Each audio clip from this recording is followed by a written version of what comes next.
दुल्हन ने शादी के बाद किया मना। शादी के बाद विदाई का समय थे। नेहा अपनी माँ से मिलने के बाद अपने पिता से लिपट कर रो रही थी और वहाँ मौजूद सभी लोगों को भी आंखों में आंसू थे।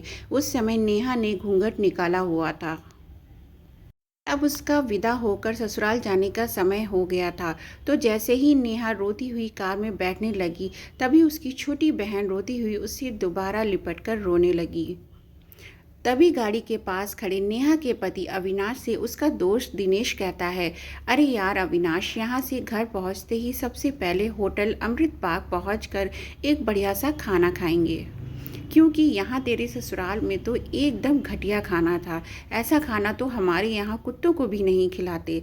तभी साथ ही खड़े अविनाश के छोटे भाई ने भी कहा, हाँ यार, यहाँ का खाना तो एकदम बकवास था और रस मलाई में तो रस ही नहीं था। ये कहते हुए वो तीनों ही ज़ोर ज़ोर से हंस रहे थे।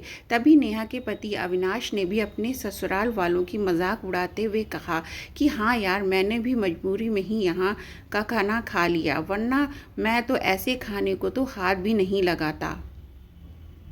और अब पक्का हम तीनों घर पहुंचते ही होटल अमृत बाग का खाना खाएंगे।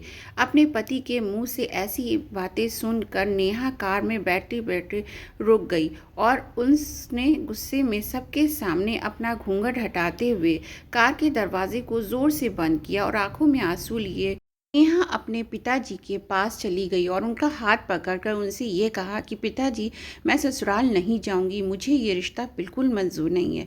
ये बात नेहा ने इतनी ज़ोर से कहा कि सब लोग की बात सुनकर तभी नेहा ने के ससुर राधेश्याम जी ने आगे बढ़कर नेहा से ये पूछा कि नेहा बेटी, बात क्या है? तुम अचानक ही शादी होने के बाद अपनी विदाई के समय यूँ शादी को नामंजूर कर रही हो। तभी नेहा कुछ देर चुप रहने के बाद अपनी आंखों में आंसू लिए अपने ससुर से बोली कि बाबूजी, आपको पता है मेरे माता पिता ने अपने सभी सपनों को मारकर हम सभी बहनों को इतना पढ़ाया लिखाया और काबिल बनाया, और आप जानते हैं कि एक बाप के लिए उसकी बेटी क्या मायने रखती है।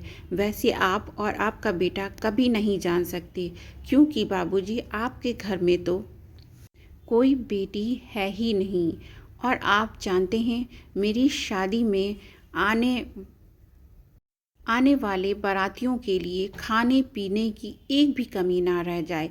इसलिए मेरे पिताजी पिछले 3 महीने से रात को 2 से 3 बजे तक जागकर मेरी माँ के साथ ये योजना बनाते थे कि रसोइया कौन होगा और खाने में बारातियों के लिए किस किस तरह का खाना बनवाना है और बारातियों को कहाँ बिठाना है, ताकि कहीं किसी को बुरा ना लग जाए।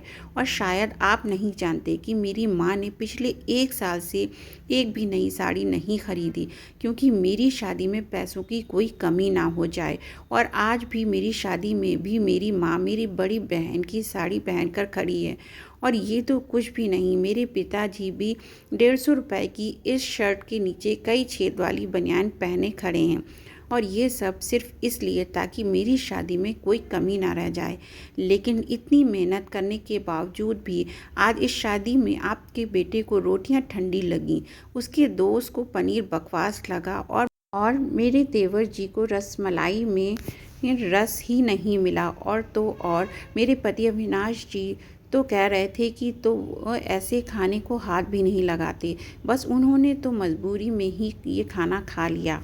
पर सब कुछ इन्होंने मजबूरी में ही खाया है, कि क्या गारंटी है कि मुझसे शादी भी ये अपनी खुशी से ही कर रहे हैं। कल को अविनाश जी ये भी कह सकते हैं कि मुझसे भी इन्होंने मजबूरी में ही शादी की है। और नेहा रोते हुए अपने ससुर से ये भी कह रही थी कि जिस माता पिता ने मेरी शादी में दिन न देखा न रात, बस शादी की तैयारी में लगे रहे, उन माता पिता पर आज आपके बेटे उनके दोस्त यूं ज़ोर ज़ोर से हंस रहे हैं और इसकी इतनी बेइज्जती कर रहे हैं। क्या आपके घर में माता पिता की इतनी ही इज्जत होती है? तभी नेहा के ससुर ने कहा कि बेटी, इतनी छोटी सी बात पर तुम इतना नाराज़ हो गई। तो नेहा ने अपने ससुर की बात को काटते हुए कहा कि बाबूजी, ये छोटी सी बात नहीं है। अगर शादी के बाद मैं भी आपकी इज्जत ना करूँ तो आपको कैसा लगेगा?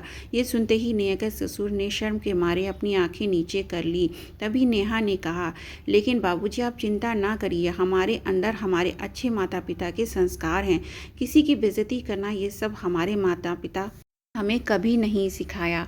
ये सुनते ही नेहा के पिताजी दयाशंकर जी ने आंखों में आंसू लिए अपनी बेटी को गले से लगा लिया और उससे कहा कि बेटी, मुझे गर्व है कि तुम मेरी बेटी हो और अब तू शांत हो जा। बेटी, तुझे मेरी कसम, तू इन्हें माफ़ कर दे और खुशी खुशी अपने ससुराल चली जा। नेहा का पति अविनाश भी नेहा के पिताजी और नेहा से हाथ जोड़कर माफ़ी मांगता है और ये कहता है कि बाबूजी, मुझे माफ़ कर दो, सारी गलती मेरी है, लेकिन आज आपकी बेटी ने मुझे एक पिता की इज़्ज़त करना सिखा दिया और आज के बाद मैं हर किसी के माता पिता हमेशा इज़्ज़त करूँगा। उसी वक्त नेहा के ससुर राधे श्याम जी भी आगे आकर अपनी बहू नेहा के सर पर हाथ रखकर कहते हैं कि मैं तो बहू लेने आया था, लेकिन ईश्वर बहुत कृपालु है, उसने मुझे बहू के रूप में एक बेटी दे दी, वो भी इतने अच्छे संस्कार वाली, जो कि माता पिता का भी इतना सम्मान करती है। और अब बेटी, मेरे कहने से इन नालायकों को भी माफ़ कर दे, मैं हाथ जोड़ता हूँ तेरे सामने। तभी नेहा अपने ससुर के दोनों हाथों को पकड़ लेती है और कहती है कि नहीं बाबूजी, आप मेरे पिता के समान हैं, कृपा आप मेरे सामने हाथ मत जोड़िए। तभी नेहा के पिताजी दयाशंकर जी भी कहते हैं कि समधी जी, आप मेरी बेटी के सामने हाथ जोड़कर कृपा हमें शर्मिंदा मत कीजिए। मेरी तो आपसे बस इतनी ही प्रार्थना है कि मेरी ये हमेशा आप मेरी बेटी को अपनी ही बेटी समझना और इससे कभी कोई गलती हो जाए तो इसे माफ़ कर देना।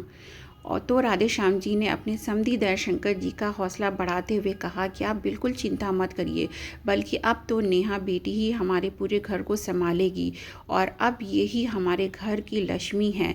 ये सुनकर नेहा के पिताजी बहुत खुश हो जाते हैं और अपनी बेटी को खुशी खुशी विदा कर देते हैं।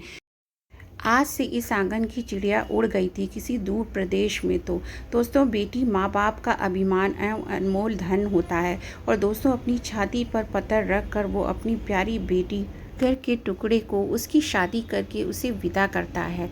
इसलिए दोस्तों, एक बाप अपनी बेटी की शादी करके वैसे ही उससे दूर हो जाता है और हमें उसका अपमान करके उन्हें और दुखी कभी नहीं करना चाहिए।